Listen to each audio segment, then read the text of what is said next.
প্রিয় শিক্ষার্থী, আসসালামু আলাইকুম।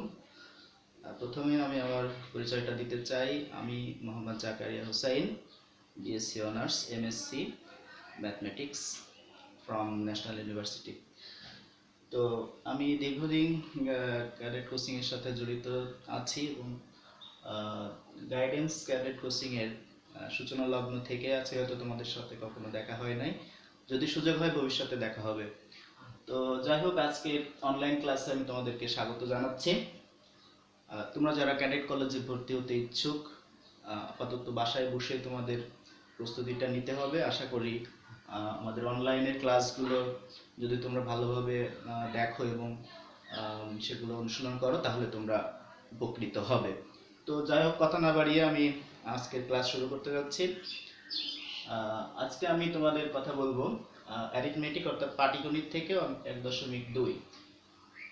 1.2 এর মেন টপিকটা হচ্ছে যে মৌলিক সংখ্যা, যৌগিক সংখ্যা, সহমৌলিক সংখ্যা এবং বিভাজ্যতা।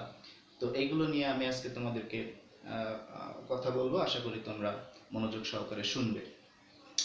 তো প্রথমে আসে মৌলিক সংখ্যা, ইংলিশে বলা হয় প্রাইম নাম্বার। যারা বাংলা ভার্সনের স্টুডেন্ট আছো, তোমরা বাংলার সাথে সাথে ইংলিশ নেমগুলোকে ভালোভাবে মনে রাখবে, কারণ এগুলো পরীক্ষায় আসে। এবং তোমরা জানো, যখন তোমরা ক্লাস 7-এ ভর্তি হবে, তখন কিন্তু তোমাদের আর বাংলা ভার্সন থাকবে না, সব ইংলিশ ভার্সনে পড়তে হবে।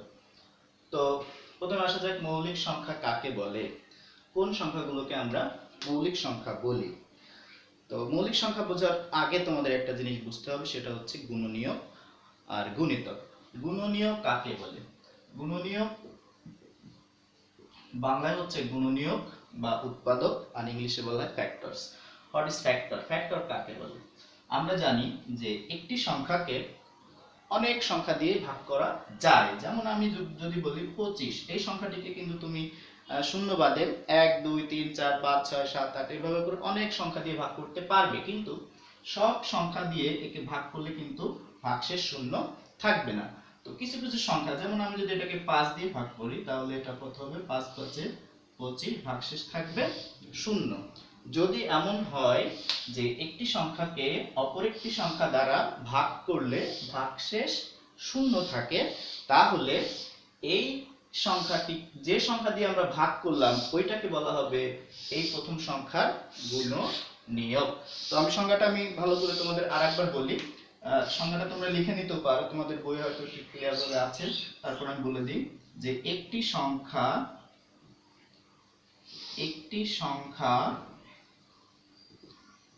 অপর একটি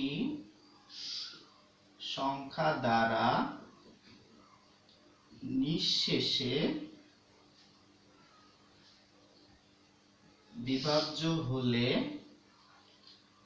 একটি সংখ্যা অপর একটি সংখ্যা দ্বারা নিঃশেষে বিভাজ্য হলে যে সংখ্যা দ্বারা আমরা ভাগ করলাম ওইটাকে যদি আমরা দ্বিতীয় সংখ্যা বলি, আর একটি সংখ্যা মানে এই সংখ্যাটাকে যদি আমরা প্রথম সংখ্যা বলি, তাহলে দ্বিতীয়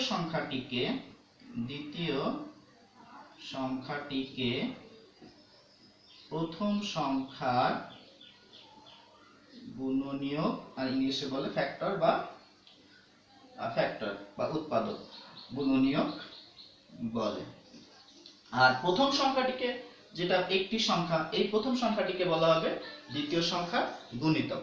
তো গুণনীয়কের সংখ্যা তোমরা এভাবে মনে রাখবে যে একটি সংখ্যাকে অপর একটি সংখ্যা দ্বারা নিঃশেষে বিভাজ্য হলে, একটি সংখ্যা অপর একটি সংখ্যা দ্বারা নিঃশেষে বিভাজ্য হলে, অর্থাৎ ভাগশেষ না থাকলে। নিঃশেষে বিভাজ্য কথাটার অর্থ হচ্ছে ভাগশেষ না থাকলে।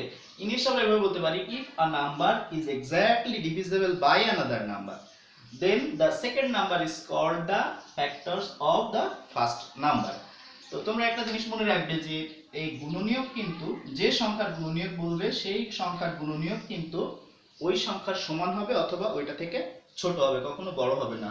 আর গুণিতক যদি বলা হয়, মনে করো যে আমি বললাম যে 7-এর গুণিতক, এই 7-এর গুণিতক কিন্তু শুরু হবে 7 থেকে, 7 তারপরে 14, তারপরে 21, এভাবে চলতে থাকবে। আর 25-এর গুণনীয়ক যদি বলি, তাহলে শুরু হবে 1 থেকে, 1 25 1 25, 5 5 25 আর 25। দেখো একটা জিনিস খেয়াল করো, এখানে কিন্তু যে 25-এর গুণনীয়ক কিন্তু দেখো 25 থেকে কখনোই বড় না, 25-এর সমান অথবা 25 থেকে ছোট। আর গুণিতক যখন বলবা তখন গুণিতক দেখো 7-এর ছোট কেউ নাই, সবগুলো 7-এর সমান অথবা 7 থেকে বড়। তো এক্ষেত্রে আমরা বলতে পারি গুণনীয়ক সবসময় ওই সংখ্যাটির সমান হবে অথবা ছোট হবে, আর গুণিতক সবসময় ওই সংখ্যাটির সমান অথবা ওই সংখ্যা থেকে বড় হবে। তো যাই হোক, তাহলে আমরা গুণনীয়কটা শিখলাম। আরেকটা জিনিস মনে রাখবে যে তোমাদের অনেক সময় এমন একটা সংজ্ঞা লিখে দিবে, দিয়ে বলবে কোনটি গুণনীয়ক কোনটি গুণিতক।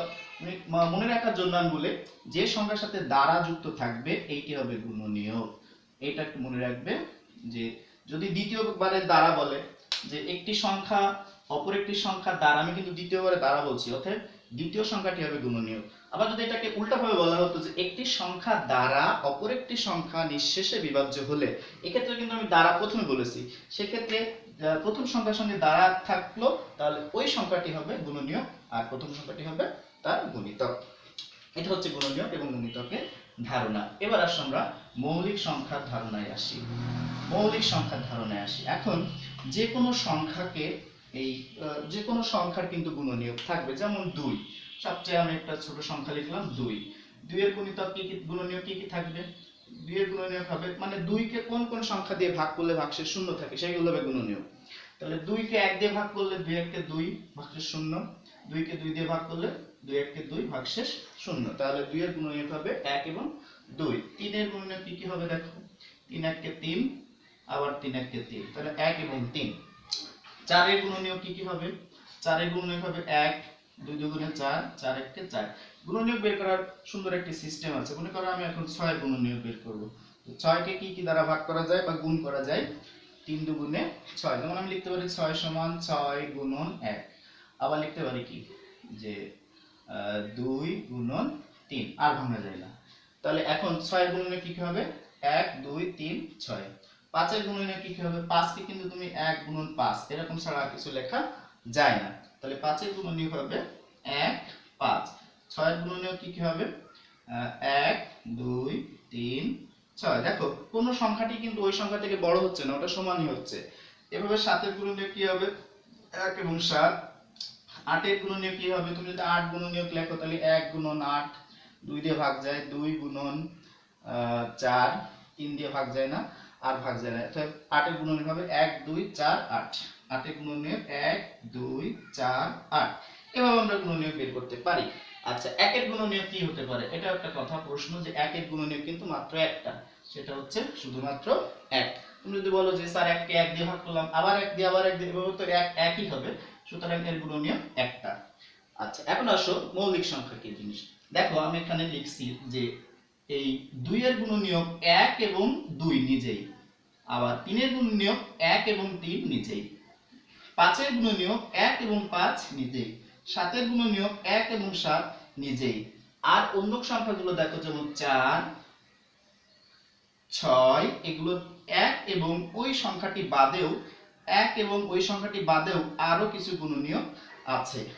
8 এর ক্ষেত্রে দেখো যে 8 এর গুণনীয়ক আছে 4টি, তার ভিতরে 1 এবং ওই সংখ্যাটি বাদেও আরো এক্সট্রা কিছু গুণনীয়ক আছে। কিন্তু 2 3 5 7 এরকম সংখ্যাগুলো দেখো গুণনীয়ক মাত্র 2টা। এই সংখ্যাগুলোকে আমরা বলি মৌলিক সংখ্যা, ইংলিশে বলা হয় প্রাইম নাম্বারস। তাহলে আমরা সংজ্ঞাটা কি দিতে পারি? এখান থেকে আমরা সংজ্ঞাটা বলতে পারি যে যে সকল সংখ্যার গুণনীয়ক কেবলমাত্র 1 এবং ওই সংখ্যাটি নিজে, ওই সংখ্যাগুলোকে বলা হয় মৌলিক সংখ্যা। আমরা বলি, একটু ইংলিশে বলি এই কথাটা, the number which has only two factors, 1 and the number itself is called prime number. আর অন্য নাম্বারগুলোকে আমরা তাহলে কি বলবো? আচ্ছা, এই ক্ষেত্রে কি আমরা 1 কে কি মৌলিক বলতে পারবো? কখনোই না, কারণ 1 এর মাত্র একটা গুণনীয়ক আছে, সেটা হলো 1। মৌলিক সংখ্যার গুণনীয়ক থাকবে মাত্র 2টা, তো এর তো 2টা গুণনীয়ক নাই, 2 এর বেশি থাকতে পারবে না, আবার কমও থাকতে পারবে না, তাহলে সেটা মৌলিক সংখ্যা হতে পারবে না। আচ্ছা, যেহেতু 1 এর গুণনীয়ক আছে মাত্র একটি, সুতরাং এটি কোনো মৌলিক সংখ্যার ভিতরে পড়ে না। আচ্ছা, এরপরে আসো যে এখানে আরেকটা জিনিস লিখছি দেখো, কম্পোজিট নাম্বার মানে যৌগিক সংখ্যা। যৌগিক সংখ্যা কি জিনিস? যে সকল সংখ্যার এক এবং ওই সংখ্যা বাদেও অন্য গুণনীয়ক আছে, যেমন 4, দেখো 1 এবং 4 বাদেও আরেকটা গুণনীয়ক আছে 2। তারপরে দেখো 6, 1 এবং 6 এই বাদেও আরো দুইটা আছে 2 এবং 3। 8 এর এরকম 2 এর অধিক গুণনীয়ক আছে। এই সংখ্যাগুলোকে আমরা বলি কম্পোজিট নাম্বার বা যৌগিক সংখ্যা। তাহলে আমরা বলতে পারি যৌগিক সংখ্যার সংজ্ঞা এভাবে যে যে সকল সংখ্যার এক এবং ওই সংখ্যা ছাড়াও অন্য গুণনীয়ক আছে তাদেরকে বলা হয় যৌগিক সংখ্যা। The number which has more than 2 factors is called composite number. তো কম্পোজিট নাম্বার এরকম করে আমরা বের করে দিতে পারি যে সবচেয়ে ছোট কম্পোজিট নাম্বার সবচেয়ে ছোট যৌগিক সংখ্যাটি হচ্ছে কিন্তু 4, তারপরে যৌগিক সংখ্যা কত 6, তারপরে কত 8, এইভাবে। আচ্ছা তোমাদের তাহলে এখন দেখো আরেকটা জিনিস এখান থেকে বলে দিই, একের বৈশিষ্ট্য। এক কিন্তু খুব একটা মজার একটা সংখ্যা বা এক অঙ্ক বিশিষ্ট অঙ্ক। তো এই একটা কি মৌলিক না যৌগিক না, তাহলে একটা কি যদি প্রশ্ন আসে যে এক কি বা এক কি ধরনের সংখ্যা, তখন তোমরা বলবে এক হচ্ছে স্বাভাবিক গণনাকারী সংখ্যা। এক হচ্ছে স্বাভাবিক গণনাকারী সংখ্যা। গণনাকারী সংখ্যার প্রথম অঙ্কটাই হচ্ছে এক। আমরা যে কোনো জিনিসকে গুনতে গেলে একটা একটা করে গুনি, এজন্য ওটাকে বলা হয় স্বাভাবিক গণনাকারী সংখ্যা। আচ্ছা পরীক্ষায় যে প্রশ্নটা তোমাদের আসে যে 1 থেকে 50 পর্যন্ত মৌলিক সংখ্যাগুলো লেখো বা 1 থেকে 100 পর্যন্ত কয়টি মৌলিক সংখ্যা আছে, এটা কিন্তু তোমরা একটু কনফিউজড হয়ে যাও। আমি তোমাদেরকে একটা ফোন নাম্বার লিখে দিই, নাম্বারটা মনে রাখবে যে 44222321। এই নাম্বারটা মনে রাখবে। দেখো এখানে আমি 10টা ডিজিট লিখেছি। এই 10টা ডিজিটের ভিতরে প্রথম 4 এগুলো সবগুলো যোগ করলে হবে 25, যোগ করে দেখো 25 হবে। এটা হচ্ছে 1 থেকে 100 পর্যন্ত মৌলিক সংখ্যা মনে রাখার একটা সহজ পদ্ধতি। তোমরা এই নাম্বারটা মনে রাখলে তোমরা সহজে বের করতে পারবে যে 1 থেকে 100 পর্যন্ত কয়টা মৌলিক সংখ্যা আছে। এগুলো সব যোগ করলে হবে 25, অর্থাৎ 1 থেকে 100 পর্যন্ত মৌলিক সংখ্যা আছে 25টি। এখন যদি তোমাকে বলা হয় 1 থেকে 50 পর্যন্ত কয়টি আছে, তখন তুমি কিভাবে বলবা? এটা হলো 10, 20, 30, 40, এটা হলো 50, 60, 70, 80, 90, 100, হ্যাঁ এই পর্যন্ত। তাহলে তুমি তখন বলে দেবে 4, 4, 8, আর 2, 10, আর 2, 12, আর 3, 15টি। আচ্ছা এই 1 থেকে 50 পর্যন্ত আছে 15টি। আর 51 থেকে যদি বলে 51 থেকে 100 পর্যন্ত মৌলিক সংখ্যা আছে কতটি, তুমি যদি মৌলিক সংখ্যা নাও জানো যে কোনটা, এই নাম্বারটা মনে রাখলে কিন্তু তুমি বলে দিতে পারবা যে এখান থেকে এই পর্যন্ত হলো 60, এটা হলো 50 পর্যন্ত, তাহলে এটা 60, 70, 80, 90, 100, 100। তাহলে এই পর্যন্ত আছে দেখো 2, 2, 4, 4, 3, 7, 7, 2, 9, আর 1, 10, এই মোট 25টি। তোমরা নাম্বারগুলো মনে রাখার জন্য আমি একটা চার্ট লিখে দিচ্ছি, তোমরা একটু লিখে নিতে পারো যে 1 থেকে 10 পর্যন্ত মৌলিক সংখ্যা আছে কি কি, কয়টি আছে? 4টি। কি কি? 2, 3, 5 এবং 7। এই 4টি আছে 1 থেকে 10 পর্যন্ত। এখানে একটা মজার ব্যাপার হচ্ছে একমাত্র জোড় মৌলিক হচ্ছে 2, আর কোনো মৌলিক সংখ্যা তুমি খুঁজে পাবে না যেটা জোড়। এবং আরো একটা মজার বিষয় এখানে আছে যে দুইটি পরপর সংখ্যা 2, 3 এমন কোন সংখ্যা তুমি খুঁজে পাবে না যে পাশাপাশি আছে, যেমন 15, 16 পাশাপাশি সংখ্যা। এই 15 এবং 16 দেখো এই দুটো কিন্তু দুটার একটাও মৌলিক না। আবার আমি যদি বলি 17, 18 পরপর সংখ্যা, 17 মৌলিক কিন্তু 18 কিন্তু মৌলিক সংখ্যা না। একমাত্র 2 এবং 3 হচ্ছে ক্রমিক মৌলিক সংখ্যা। আচ্ছা এরপরে আসছে দেখো 11 থেকে 20। এই 11 থেকে 20 আছে 4টি। কি কি? 11, 13, 17, 19। ঠিক এইভাবে এরপরে আছে কোনটা? 21 থেকে 30। এই 21 থেকে 30 পর্যন্ত মৌলিক সংখ্যা আছে 2টা। তোমরা নিশ্চয়ই বুঝতে পারছো যে এই দুইটা আমি এখন কি লিখবো, যে 21 এর পরে আছে 21, তো 3 সাথে 21 ভাগ যায়, ওটা মৌলিক হবে না। 22 জোড় সংখ্যা, ভাগ যাবে না, আর কোনো জোড় সংখ্যা নাই, সব বিজোড়। এরপর যত সংখ্যা আসবে সব বিজোড় মৌলিক, একমাত্র জোড় মৌলিক আমি বলে দিয়েছি সেটা হচ্ছে 2। আচ্ছা তারপরে এরপরে আসছে দেখো 23, এটা কিন্তু কোনো সংখ্যা দিয়ে ভাগ যায় না। তারপরে একটা দেখো হচ্ছে কত, 23 এর পরে আমরা লিখতে পারি কত, 29, এটা কিন্তু কোনো সংখ্যা দিয়ে ভাগ যায় না। আচ্ছা এইভাবে তোমরা 31 থেকে 40 পর্যন্ত মৌলিক সংখ্যা আছে কয়টি? 2টি। সেটা কি কি? 31 আর 37, এই দুইটা, 31 আর 37, হ্যাঁ। তারপরে 41 থেকে 50 মৌলিক সংখ্যা আছে কয়টি? 3টি। কি কি? 41, 43, 47 এই তিনটা। তারপরে আচ্ছা আর দুইটা 51 থেকে 60 পর্যন্ত আছে দুইটা, কি কি 53 আর হচ্ছে 59। এরপরে 61 থেকে 70 এখানে আছে কয়টা, দুইটা, কি কি 61 and 67। তারপর 71 থেকে 80 এখানে আছে কয়টা, এখানে আছে তিনটা, তিনটা কি কি 71 73 79। তারপর আছে কোনটা 81 থেকে 90 এইখানে এই রেঞ্জে আছে দুইটা, দুইটা কি কি 83 87 সরি 87 89। তারপরে 91 টু 100 এখানে আছে একটা, সেটা হচ্ছে 97। এই 25টা নাম্বার হচ্ছে 1 থেকে 100 পর্যন্ত মৌলিক সংখ্যা বা প্রাইম নাম্বার। এটা কিন্তু পরীক্ষা আসে তোমাদের ম্যাক্সিমাম সময় যে এর ভিতরে মৌলিক সংখ্যা কোনটা। আচ্ছা এরপর আমি আরেকটা নাম্বার লিখে দিই যেটা একটু ব্যতিক্রম, আসতে পারে অনেক সময় 41312214। এটা মনে রাখতে পারো, এটা হচ্ছে 101 থেকে 200 পর্যন্ত মৌলিক সংখ্যা মনে রাখার একটা নিয়ম। এগুলো সব যোগ করে দেখা হবে 21, অর্থাৎ 101 থেকে 200 পর্যন্ত মৌলিক সংখ্যা আছে 21টি। তো তোমাদের যে কোনো রেঞ্জ দিয়ে দিলে তোমরা এই নাম্বারগুলো মনে রাখলে এটা সরাসরি বসায় এই মৌলিক সংখ্যাগুলো বের না করেও সরাসরি বলে দিতে পারবে যে কোন রেঞ্জে কতগুলো মৌলিক সংখ্যা আছে। আচ্ছা এরপরে আসো সহমৌলিক সংখ্যা। সহমৌলিক কি জিনিস, দুইটা এখানে একটা কথা চলে আসছে মৌলিক আর সহমৌলিক। মৌলিকের সাথে সহমৌলিক ইংলিশে বলা হয় কো-প্রাইম নাম্বার। যদি এমন দুইটা নাম্বার হয় যে আমি একটা নাম্বার লিখলাম যে 11 এর গুণনীয় কি কি হবে, 11 এর গুণনীয় কি কি হবে 1 and 11 itself। আমরা একটু আগে লিখে আসছি 11 একটা মৌলিক সংখ্যা। আচ্ছা এবার লিখলাম 20, এটার গুণনীয় কি কি হবে, তুমি 20 এর গুণনীয় বের করতে গেলে এভাবে লিখতে পারো 1 into 20 2 into 10, 3 দিয়ে ডিভাইড যায় না, 4 দিয়ে ডিভাইড দিলে 4 into 5 আর হয় না, তাহলে 20 গুণনীয় হবে 1 2 4 5 10 20। 1 2 4 5 10 20। দেখো এই দুইটা সংখ্যার ভিতরে শুধুমাত্র 1 এবং 1 এই দুইটা ভিতরে একই হচ্ছে সাধারণ গুণনীয়ক, আর কোনো গুণনীয়ক কিন্তু কমন নাই।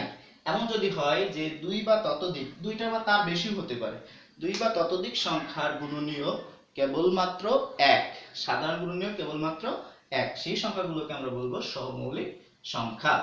তো এখন তোমাকে সংখ্যা দিয়ে দিল, দিয়ে বললো যে দুইটা সহমৌলিক কিনা। এখন এর ভিতরে একটা কিন্তু মৌলিক, এটা কিন্তু মৌলিক না। এখন অনেক সময় দুইটা মৌলিক নাও হতে পারে, দুইটা মৌলিক সংখ্যা না কিন্তু তারা সহমৌলিক। আচ্ছা তারপর এমন হতে পারে যে একটা মৌলিক আর একটা মৌলিক না, সহমৌলিক। তো দুইটা তোমরা সরাসরি একটা কাজ করতে পারো যে দুই বা ততোধিক সংখ্যার গসাগু যদি 1 হয়, গসাগু হচ্ছে গরিষ্ঠ সাধারণ গুণনীয়ক, গরিষ্ঠ সাধারণ গুণনীয়ক যদি 1 হয় তাহলে মনে রাখবে সেই সংখ্যাগুলো অবশ্যই সহমৌলিক সংখ্যা। সহজ কথা হচ্ছে যে যদি কোনো সংখ্যার, কতগুলো সংখ্যার, দুই বা ততোধিক সংখ্যার গসাগু 1 হলে সংখ্যাগুলো পরস্পরের সহমৌলিক। ইংলিশে যদি বলি তাহলে এভাবে বলতে পারো, if the common factor 2 or more numbers is only 1 then the numbers are called co-prime। এরপর আসছো বিভাজ্যতা। আচ্ছা তো আমি তোমাদের আরেকটা জিনিস বলে দিই যে সহমৌলিক নির্ণয় করতে হলে তোমাদেরকে গসাগু বের করতে হবে। এখন যদি কোনো একটা সংখ্যা দিয়ে বলে মৌলিক সংখ্যা কিনা এটা নির্ণয় করো, কিভাবে নির্ণয় করবা? সাপোজ আমি একটা সংখ্যা লিখলাম 149, একটা টিপস শিখা দিই একটু মনে রাখবা যে এটা কিভাবে নির্ণয় করতে। 149 সংখ্যাটি মৌলিক কিনা তোমাকে এটা যাচাই করতে বললো। এখন তুমি কি করবা, কিভাবে করবা? আচ্ছা তোমরা একটা জিনিস খেয়াল রাখবা যে যে সংখ্যাটা মৌলিক কিনা নির্ণয় করতে বলবে তার কাছাকাছি একটা পূর্ণবর্গ সংখ্যা তোমাকে ধরতে হবে, একেবারে কাছাকাছি পূর্ণবর্গ সংখ্যা। পূর্ণবর্গ সংখ্যাটা কেমন, মনে করো নামটা পড়বা 2 দুগুণে 2 এর বর্গ হবে 2 দুগুণে 2 এর বর্গ হলো 2 স্কয়ার, 2 গুণ 2 মানে 4, 3 এর বর্গ 3 ইনটু 3 মানে 9। এভাবে নামটা পড়তে পড়তে এইটা কাছাকাছি যেতে হবে। 4 4 যা 16, 5 5 যা 25, 6 6 যা 36, 7 7 যা 49। এবার তুমি হিসাব করতে 10 10 যা 100, এর কাছাকাছি যেতে হবে। 11 11 যা 121, 12 12 যা 144। তাহলে 12 স্কয়ার মানে হচ্ছে 144। দেখো এটা কাছাকাছি গেছে। আর একটু যদি বেশি নেই তাহলে হলো 169, বেশি হয়ে যাবে। তাহলে আমাদেরকে দিলাম আমরা কত, 12 এর স্কয়ার হচ্ছে 144, যেটা 149 এর কাছাকাছি। এখন তুমি এই 12 থেকে ছোট যে প্রাইম নাম্বারগুলো আছে বা মৌলিক সংখ্যাগুলো আছে ওইগুলো ধরো। 12 থেকে ছোট মৌলিক সংখ্যা কি কি আছে, 2 3 5 7 11 এই পর্যন্ত। যে সংখ্যাটি তোমাকে মৌলিক কিনা যাচাই করতে বলবে তার কাছাকাছি পূর্ণবর্গ সংখ্যা নিতে হবে। 144 কতকে বর্গ করে 144 আসছে, 12 কে। এই 12 থেকে ছোট মৌলিক সংখ্যা কি কি, 2 3 5 7 11। এখন দেখতে হবে এই যে সংখ্যাটি 2 3 5 7 বা 11 দ্বারা ভাগ যায় কিনা। যদি কোনো একটি সংখ্যা দিয়ে ভাগ যায় তাহলে এটা মৌলিক হবে না, আর যদি কোনো সংখ্যা দিয়ে ভাগ না যায় তাহলে এটা মৌলিক হবে। দেখো সংখ্যাটি বিজোড়, 2 দিয়ে ভাগ যাবে না। এটা 3 দিয়ে কি ভাগ যাবে, দেখো তো ভাগ করে 149। 3 দিয়ে ভাগ করলে কত হয়, সব সংখ্যাকে একটু ভাগ দেখা দিই। 3 দিয়ে ভাগ করলে হবে 3 4 12, 3 দিয়ে ভাগ 3 4 12, তাহলে 29 ভাগ যায় না, তাহলে 3 দিয়েও হবে না।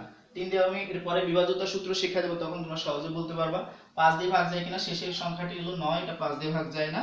7 দিয়ে ভাগ যায় কিনা দেখো, এখানে 7 লিখে 7 2 যা 14, 7 2 যা 14 থাকে 9, এটা হয় না, 1 বার যে পয়েন্ট চলে আসবে। 7 দিয়ে হয় না, 11 দিয়েও হবে না, অতএব এইটি একটা প্রাইম নাম্বার বা মৌলিক সংখ্যা। আরেকবার একটু টিক্সটা বলে দিই, সেটা হচ্ছে এভাবে, যে সংখ্যাটি মৌলিক কিনা যাচাই করতে বলবে সেই সংখ্যার কাছাকাছি বর্গ সংখ্যা নিতে হবে, নিয়ে তার বর্গমূল, মানে কাকে বর্গ করে এটা পাওয়া গেল, স্কয়ার করছি আমরা। 12 12 144, তাহলে 12 ধরতে হবে। 12 নিচে কোন মৌলিক সংখ্যাগুলো আছে সেগুলো দেখতে হবে। 2 3 5 7 11 ছিল মৌলিক। এখন এর ভিতরে কোনোটা দিয়ে যদি ভাগ যায় তাহলে মৌলিক নয়, আর যদি ভাগ না যায় তাহলে অবশ্যই মৌলিক। এটা হচ্ছে মৌলিক সংখ্যা বের করার ট্রিক্স। আর সমমৌলিক বের করার ট্রিক্স হচ্ছে সরাসরি গসাগু বের করবা, গসাগু যদি 1 হয় তাহলে সেটা সহমৌলিক। যেমন আমি বলি 20 আর 24, এটা সমমৌলিক কিনা বের করো। তাহলে আমরা কি করব, এটা ভাগ প্রক্রিয়ায় গসাগু করব।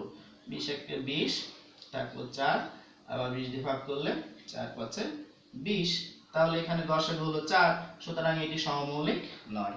যদি এদের গসাগু 1 হতো তাহলে সেটা অবশ্যই সহমৌলিক হতো।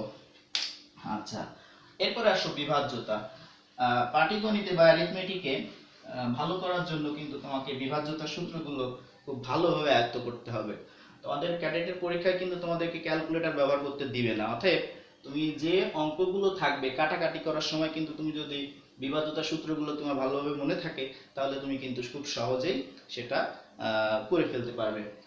আচ্ছা, তো আমরা এখন বিভাজ্যতার সূত্রগুলো দেখি। তোমাদের বইয়ে কিন্তু 1.2 এর অনুশীলনীতে দেখবা বিভাজ্যতার সূত্র আছে, কিন্তু ওখানে সবগুলো সূত্র নাই। সূত্র আছে 2 3 4 5, 7 এর কোনো সূত্র নাই, আর আছে 6 এবং 9। আচ্ছা, আমি এখন তোমাদেরকে আরো একটু বেশি করে কয়েকটা সূত্র দেখাই দেব। প্রথম সূত্র হচ্ছে 2 দ্বারা বিভাজ্যতা। 2 দ্বারা বিভাজ্যতা, divisible by 2। Which numbers are divisible by 2? কোন সংখ্যাগুলো 2 দ্বারা বিভাজ্য? খুব সহজ একটা শর্টকাট কথা মনে রাখবা, যে সংখ্যাগুলো জোড়, জোড় মানে হচ্ছে ইভেন নাম্বার। যে সংখ্যাগুলো ইভেন বা জোড় সংখ্যা, এই সংখ্যাগুলো অবশ্যই 2 দ্বারা বিভাজ্য। তোমরা নিশ্চয়ই জানো 2 দ্বারা বিভাজ্য বা জোড় সংখ্যা কোনগুলো, যে সংখ্যার শেষে মানে একক স্থানে ইউনিট প্লেসে যদি কোনো সংখ্যা 0 2 4 6 বা 8 থাকলে সেটা অবশ্যই জোড়। মানে একক স্থানে 0 2 4 6 বা 8 থাকলে সংখ্যাটি জোড় এবং ওই সংখ্যা 2 দ্বারা বিভাজ্য। খুব সহজ কথা, জোড় সংখ্যা 2 দ্বারা বিভাজ্য। যে সংখ্যা 2 দ্বারা বিভাজ্য নয় সেটা বিজোড় অর্থাৎ অড নাম্বার। জোড় আর বিজোড়, এখান থেকে কিন্তু সংখ্যা চলে আসে জোড় আর বিজোড় কাকে বলে। Even and odd. The even number is a number which is exactly divisible by 2 and the numbers which are not exactly divisible by 2 is called odd number. তাহলে জোড় সংখ্যা কাকে বলে? যে সংখ্যাগুলো 2 দ্বারা নিঃশেষে বিভাজ্য, অর্থাৎ ভাগশেষ শূন্য থাকবে সেগুলো জোড়, আর যে সংখ্যাগুলো নিঃশেষে 2 দ্বারা নিঃশেষে বিভাজ্য নয় সেই সংখ্যাগুলো হবে বিজোড়। খুব সহজ কথা। তাহলে আমরা যদি কোনো সংখ্যা লিখি, যেমন যে 5 7 3 2, এটি 2 দ্বারা বিভাজ্য কিনা? অবশ্যই 2 দ্বারা বিভাজ্য, একক স্থানে 2 আছে। যদি এরকম অনেক বড় সংখ্যা লিখি, শেষে যদি থাকতো এরকম 7, এটা কিন্তু 2 দ্বারা বিভাজ্য নয়, কারণ শেষের অঙ্কটা আছে বিজোড়, যেটা 2 0 4 2 4 6 8 এর কোনোটাই নাই 7, তাহলে কিন্তু এটা 2 দ্বারা বিভাজ্য হবে না। আচ্ছা, এবার আসো 3 দ্বারা বিভাজ্যতার সূত্র। 2 নম্বরে হচ্ছে 3 দ্বারা ডিভিজিবল বাই 3। 3 দ্বারা বিভাজ্য সংখ্যা কোনগুলো? খুব ভালোভাবে মনে রাখবে যে সংখ্যা লেখার জন্য আমরা অঙ্ক ব্যবহার করি। যেমন আমি একটা সংখ্যা লিখলাম যে 2 3 5 3 6, একটা সংখ্যা লিখলাম। এখানে কয়টা অঙ্ক ব্যবহার করছি? 1 2 3 4 5টা অঙ্ক ব্যবহার করছি। এই 5টি অঙ্ক দ্বারা গঠিত সংখ্যা হচ্ছে 23536। এখন এটি 3 দ্বারা বিভাজ্য কিনা আমরা দেখব। এখন তুমি যদি এটাকে ভাগ করতে যাও অনেক সময় লাগবে। একটা সহজ বুদ্ধি আছে যে এই সংখ্যাটিতে ব্যবহৃত অঙ্কগুলোকে যোগ করতে হবে। এখানে 6টি অঙ্ক 5টি অঙ্ক যোগ করব। 2 আর 3 5 5 10, 10 আর 3 13, 13 আর 6 19, 6 3 9, 9 5 14, 14 আর 3 17 আর 2 19। দেখো এটা কিন্তু 3 দ্বারা বিভাজ্য নয়। 3 দ্বারা বিভাজ্য নয়। 3 2 5 5 10 না 19, হ্যাঁ 3 দ্বারা বিভাজ্য নয়। কারণ হচ্ছে কোন সংখ্যাটির অঙ্কগুলোর যোগফল যদি 3 দ্বারা বিভাজ্য না হয় তাহলে কিন্তু সেটা 3 দ্বারা ভাগ যাবে না, আর যদি অঙ্কগুলোর যোগফল 3 দ্বারা বিভাজ্য হয় তাহলে সংখ্যাটি 3 দ্বারা বিভাজ্য। আচ্ছা, এখন এখানে যদি এই সংখ্যাটি এমন হতো যে 1 3 5 3 6, এখন এগুলোকে যোগ করলে কত হয় দেখো। 1 যোগ 3 মানে 4, 5 আর 4 9, 9 আর 3 12, 12 আর 6 18। এই 18 3 দ্বারা বিভাজ্য, 18 3 দ্বারা নিঃশেষে বিভাজ্য। এই 18 3 দিয়ে ভাগ গেলে এই যে অঙ্কগুলো মানে 1 3 5 3 6 মানে 13536, এটা কিন্তু 3 দিয়ে ভাগ যাবে, অর্থাৎ এটাকে 3 দিয়ে ভাগ করলে ভাগশেষ শূন্য থাকবে। তো এটা সূত্র ভালো আরেকবার বলে দিই যে কোন সংখ্যায় ব্যবহৃত অঙ্কগুলোর যোগফল 3 দ্বারা বিভাজ্য হলে সংখ্যাটি অবশ্যই 3 দ্বারা বিভাজ্য। If the sum of the digits of a number is exactly divisible by 3, then the whole number is divisible by 3. আচ্ছা, এখানে একটা ট্রিক্স তোমরা মনে রাখতে পারো, সেটা হচ্ছে যে এখানে এই সংখ্যাগুলোর ভিতরে যে সংখ্যা 3 এর গুণিতক, 3 এর গুণিতক মানে 3 3 আর 3 দুগুণে 6 3 3 কে 9, এই সংখ্যা এই অঙ্কগুলো যদি আমরা কেটে দেই, বাদ দিয়ে দিই, এটাকে 3 দ্বারা বিভাজ্য কিনা দেখার জন্য আমি 6 3 3 এগুলো বাদ দিব, তাহলে আরো সহজে চলে আসবে। থাকে 1 আর 5, এই দুটো যোগ করো কত হয় 6, 6 কিন্তু 3 দিয়ে ভাগ যায়, অর্থাৎ এই সংখ্যাটি 3 দ্বারা বিভাজ্য ছিল। আচ্ছা, এই 3 এর মতো একই নিয়ম হচ্ছে 9 এর। 3 এবং 9 একই নিয়ম, 9 দ্বারা বিভাজ্য।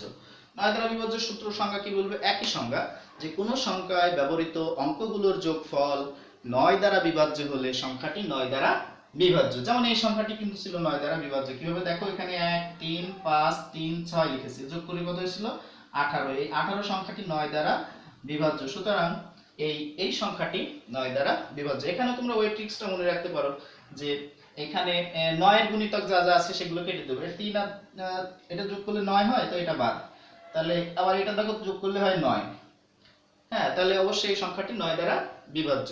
এভাবে তোমরা সহজে করে ফেলতে পারো, 9 এর গুণিতক সংখ্যাগুলো কেটে দিবা। আচ্ছা, আর না দিলে কি করবা, একবারে যদি যোগ করে ফেলো, অঙ্কগুলো যোগ করলে তোমরা পেয়েছে 18 যা 9 দ্বারা বিভাজ্য, সুতরাং এই পুরো সংখ্যাটি 9 দ্বারা বিভাজ্য। আচ্ছা, এরপর আসো 4 এর সূত্র। 4 দ্বারা বিভাজ্য সংখ্যা, 4 দ্বারা বিভাজ্য সংখ্যা কোনগুলো? 4 নম্বরে 4 দ্বারা বিভাজ্যতা। আচ্ছা, 4 দ্বারা বিভাজ্য সংখ্যা কোনগুলো? যদি কোনো সংখ্যার একক এবং দশক স্থানীয় অঙ্ক, যেমন আমি এখানে একটা সংখ্যা লিখেছি 2 3 5 3 6, এর একক আর দশক মিলে হবে 36, 2 3 5 3 6, এর ইউনিট প্লেস আর 10 প্লেস মানে একক এবং দশক মিলে হচ্ছে 36। দেখবা এই এই যে 36 একটা নাম্বার, এইটা 4 দিয়ে ডিভিজিবল হয় কিনা, মানে 4 দ্বারা বিভাজ্য হয় কিনা। এই 36 অবশ্যই 4 নয়, 36 আমরা জানি, তাহলে 4 দ্বারা বিভাজ্য। যেহেতু এই শেষের একক আর দশক মিলে 4 দ্বারা বিভাজ্য, সুতরাং এই সবগুলো সংখ্যাই 4 দ্বারা বিভাজ্য। আবার যদি কোনো সংখ্যার শেষে মনে করো 2, 3, 5 দুইটা জিরো থাকলো, ইউনিট এবং টেন্স প্লেস একক এবং দশকের দুইটা অঙ্ক যদি শূন্য হয়, তাহলে ওই সংখ্যাটিও 4 দ্বারা বিভাজ্য। আচ্ছা, 4 এর মতো 8 এর নিয়ম, 4 এবং 8 একই নিয়ম, তবে এখানে যেহেতু 4 থেকে 8 একটু বড় সংখ্যা, এখানে ধরতে হবে 3টা ডিজিট, একক, দশক এবং শতক, ওয়ান্স, টেন্স এন্ড হান্ড্রেড। এই 3টা প্লেসের ডিজিটগুলো দেখতে হবে যে যদি 8 দ্বারা বিভাজ্য হয়, তাহলে পুরো সংখ্যাটি 8 দ্বারা বিভাজ্য। এই সূত্রটা কিন্তু তোমাদের বইয়ে লেখা নাই, তোমরা এটা একটু ভালো করে নোট করে রাখো। আচ্ছা, আবার এখানে যেমন 2টা শূন্য, তো 8 দ্বারা নিয়ম হচ্ছে 3টা শূন্য থাকবে, একক, দশক, শতক, ones, tens and unit, hundreds প্লেসে যদি 3টা জিরো থাকে, তাহলে ওইটা 8 দ্বারা ডিভিজিবল বা বিভাজ্য হবে। তাহলে আমরা এই দুইটা কিন্তু এইভাবে মনে রাখতে পারি। 4 যেহেতু ছোট, এখানে একক, দশক বা দুইটা ধরতে হবে, আর 8 এর জন্য 3টা ধরতে হবে। তো একক, দশক, শতক মিলে যে অঙ্কটা সংখ্যাটা আসবে, ওটা যদি 8 দ্বারা ভাগ যায়, তাহলে পুরো সংখ্যাটা 8 দ্বারা ভাগ যাবে। আমি একটা উদাহরণ দিই তোমাদের। মনে করো 2, 3, 4, 0, 8। আচ্ছা, 408 শেষে আছে। দেখো এখানে আমি শেষে লিখছি 3টা অঙ্ক ধরতে হবে, যে 8, 0, 4। তাহলে এই 3টা মিলে হচ্ছে 408। এই 408 কিন্তু 8 দ্বারা ভাগ যায়, অতএব এই পুরো সংখ্যাটি 8 দ্বারা ভাগ যাবে। এটা আবার 4 দ্বারাও ভাগ যাবে। কিভাবে দেখো, এই 2, 3, 4, 0, 8, এই শেষে একক আর দশক মিলে হলো 8, 8 4 দিয়ে ভাগ যায়, তাহলে এই সংখ্যাটি 4 দ্বারাও বিভাজ্য। আচ্ছা, এরপরে আসো 5 দ্বারা বিভাজ্যতা। 5 দ্বারা বিভাজ্য সংখ্যা কোনগুলো? 5 এর খুবই সহজ একটা সূত্র, যে একক স্থানীয় অঙ্ক দেখতে হবে। কোন সংখ্যার একক স্থানীয় অঙ্ক যদি 5 দ্বারা বিভাজ্যতার সূত্র হচ্ছে 5 দ্বারা বিভাজ্যতা সূত্র হচ্ছে একক স্থানীয় অঙ্ক 0 অথবা 5। যদি ইউনিট প্লেসে 0 অথবা 5 থাকে, যেমন আমরা একটা অঙ্ক কাটাকাটি করার সময় দেখলাম এরকম আছে, তো এই শেষে দেখো 0 আছে, তাহলে এই পুরো সংখ্যাটা 5 দিয়ে ভাগ যাবে। আবার যদি এরকম থাকে যে 1, 3, 7, 5, শেষে আছে কত? 5, এই 1375 কিন্তু 5 দিয়ে ভাগ যাবে। আবার এখানে 15050, এটাও 5 দিয়ে ভাগ যাবে। অর্থাৎ একক স্থানীয় অঙ্ক 0 অথবা 5 হলে সংখ্যাটি অবশ্যই 5 দ্বারা বিভাজ্য। খুব সহজ কথা। আচ্ছা, এরপরে আসো 6 দ্বারা বিভাজ্যতা। 6 দ্বারা বিভাজ্য কোন সংখ্যাগুলো? 6 দ্বারা বিভাজ্য হতে হলে যে সকল সংখ্যা 2 এবং 3 একই সাথে 2 এবং 3 দ্বারা বিভাজ্য হতে হবে। মনে করো কোনো সংখ্যা 2 দ্বারা ভাগ যাচ্ছে কিন্তু 3 দ্বারা ভাগ যাচ্ছে না, ওইটা কিন্তু 6 দ্বারা বিভাজ্য হবে না। আবার এমন সংখ্যা আছে যে 3 দিয়ে ভাগ যাচ্ছে কিন্তু 2 দিয়ে ভাগ যাচ্ছে না, তাহলে কিন্তু 6 দ্বারা বিভাজ্য হবে না। 6 দ্বারা বিভাজ্য হতে হলে কি হতে হবে? 2 এবং 3 দুইটা সংখ্যা দিয়েই বিভাজ্য হতে হবে। এই হচ্ছে মোটামুটি তোমাদের বইয়ের ভিতরে যেগুলো আছে আমি বললাম, 2 দ্বারা বিভাজ্য, 3 দ্বারা বিভাজ্য, 4 দ্বারা বিভাজ্য, 5 দ্বারা বিভাজ্য, এই 6 দ্বারা বলেছি, 6, 8 এবং 9 বলেছি। 7 দ্বারা বিভাজ্য কিন্তু এরকম কোনো সূত্র নাই। 7 দ্বারা বিভাজ্য কিনা ওটা বোঝার জন্য বড় একটা প্রসেস আছে, কিন্তু ওইটা না করে তুমি সরাসরি 7 দিয়ে ভাগ করে দেখবা, যে যদি ভাগফল 0 হয়, ভাগশেষ 0 হয়, তাহলে বুঝবা বিভাজ্য, আর 0 না হলে বুঝবা এটা বিভাজ্য নয়। আচ্ছা, তো আমি আরেকটা তোমাদের ট্রিক্স বলে দিই। 11 দ্বারা বিভাজ্যের একটা সূত্র তোমাদেরকে বলে দিই। 11 দ্বারা বিভাজ্য একটা সূত্র। মনে করো আমি একটা সংখ্যা লিখলাম 7, 5, 1, 9, 8, 3, 1, একটা বড় সংখ্যা। এখন এই সংখ্যাটি 11 দ্বারা ভাগ যায় কিনা কিভাবে বুঝতে হবে? একটা পরে একটা সংখ্যা ধরবা। প্রথমে একক, দশক বাদ দিয়ে শতক, হাজার বাদ দিয়ে অযুত, এই সংখ্যাগুলো 1, 8, 1, 7, এই একটার পর একটা সংখ্যাগুলো নিয়ে আমরা পেলাম 7, 1, 8, 1, একটা পরে একটা। এই বাম থেকে শুরু করতে হবে, সরি ডান থেকে শুরু করতে হবে। 1, 8, 1, 7, 1, 8, 1, 7 যোগ করলে কত আসে? 8 আর 1 9, 9 আর 1 10, 10 আর 7 17। আচ্ছা, এরপরে যেগুলো বাদ রাখছি আমরা, এখান থেকে 3, 9 এবং 5। তাহলে এখানে আছে 3টা, 5 9 3। ট্রিক্সটা মনে রাখবে এভাবে, একটা করে একটা নিতে হবে। এই প্রথমটা নিলাম, তারপরে তৃতীয়টা, তারপরে পঞ্চমটা, তারপরে সপ্তমটা, 1 2 3 4। হ্যাঁ, এভাবে নিয়ে তুমি আগে যোগ করলে, তারপরে বাকি যেগুলো আছে মাঝখানে যেগুলো একটা করে একটা নিয়ে, মানে দশক, তারপর শতকের পরেরটা হাজার, তারপরে লক্ষ, এই স্থানীয় অঙ্কগুলো নিয়ে আমরা যোগ করি, দেখি কত আসে। 9 3 12 আর 5 17। এইবার এই যোগফল দুইটা ডিফারেন্স বের করব, মানে বিয়োগ করবা, যে বিয়োগফলটা কত আসছে। 17 বিয়োগ 17 কত আসলো? 0। এই 0 কিন্তু 11 দিয়ে ভাগ যায়, অতএব এই সংখ্যাটি 11 দ্বারা বিভাজ্য। এটা হচ্ছে 11 দ্বারা বিভাজ্যতার খুব মজার একটা সিস্টেম। সিস্টেমটা আরেকবার তোমাদের রিভিউ করে দিই। তোমরা প্রথম ডান থেকে শুরু করবা, একটা পরে একটা অঙ্ক নিয়ে সেগুলো যোগ করবা, যোগফল কত হলো লিখে রাখবা, তারপরে বাকি যেগুলো থাকবে ওগুলো যোগ করে একটা যোগফল লিখে রাখবা। ওই দুইটা যোগফলের বিয়োগফল বের করবা। বিয়োগফল যদি 11 দ্বারা বিভাজ্য হয়, সাপোজ এখানে বিয়োগফল যদি আসতো 22, এটা কিন্তু 11 দ্বারা বিভাজ্য, সুতরাং সংখ্যাটি 11 দ্বারা বিভাজ্য হবে। আর যদি 11 দ্বারা বিভাজ্য না হয় এই বিয়োগফল, তাহলে কিন্তু এই সংখ্যাটি 11 দ্বারা বিভাজ্য হবে না। তো এই জিনিসগুলো তোমাদের কিন্তু কাটাকাটি করার জন্য, বা যে অঙ্কগুলোতে কাটাকাটি থাকে, এই অঙ্কগুলো করার জন্য খুব কাজে দিবে। আচ্ছা, তো এখন আমি তোমাদেরকে একটি সৃজনশীল প্রশ্ন লিখে দেব তোমাদের বাড়িতে নিজেদের সলভ করার জন্য। প্রশ্নটা একটু সবাই লিখে নাও। আমি 5টি অঙ্ক দিব, 3 0 5 2 7, কয়েকটি অঙ্ক। প্রশ্নটা একটু লিখে নাও। 3 0 5 2 7, কয়েকটি,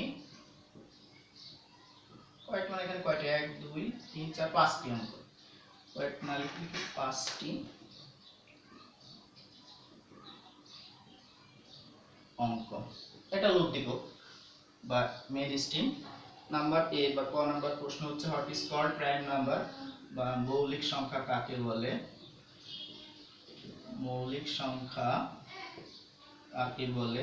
নাম্বার খ বা বি নাম্বারের প্রশ্ন হচ্ছে, how many numbers are there in between 30 and 70, অর্থাৎ 30 ও 70 এর মধ্যবর্তী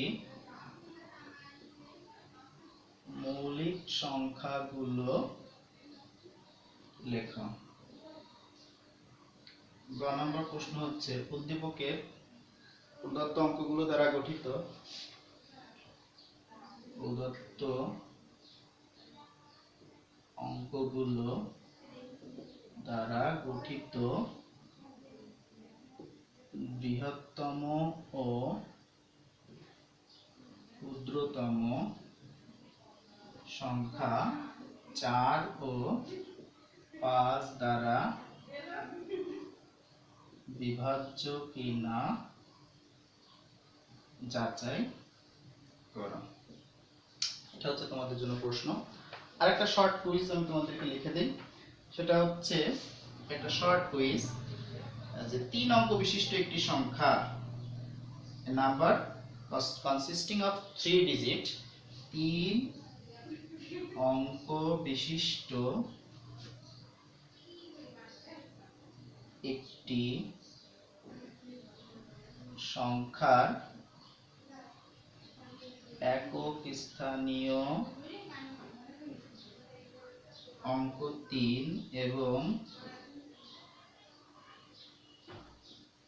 শতক স্থানীয় অঙ্ক 8। প্রশ্ন হচ্ছে যে দশক স্থানীয় অঙ্ক কত হলে সংখ্যাটি 9 দ্বারা বিভাজ্য হবে। এটা হচ্ছে কোশ্চেন। আর যারা ইংলিশ ভার্সনে আছে তাদের জন্য বলি যে number consisting of 3 digits and its unit place is digit is 3 and 100 place digit is 3, which numbers may be in the tens place, that's the number, whole number is exactly divisible by 9. তো এই নাম্বারটা তোমরা করবে। আশা করি আজকে class তোমরা শুনেছো মনোযোগ সহকারে। আগামী ক্লাসে আবারও দেখা হবে অন্য অন্য কোনো টপিক নিয়ে এবং অন্য ভালো ভালো অঙ্ক নিয়ে আমি তোমাদের সামনে আবারও হাজির হব। ততক্ষণ পর্যন্ত তোমরা ভালো থাকো, সবাইকে ধন্যবাদ। আল্লাহ হাফিজ।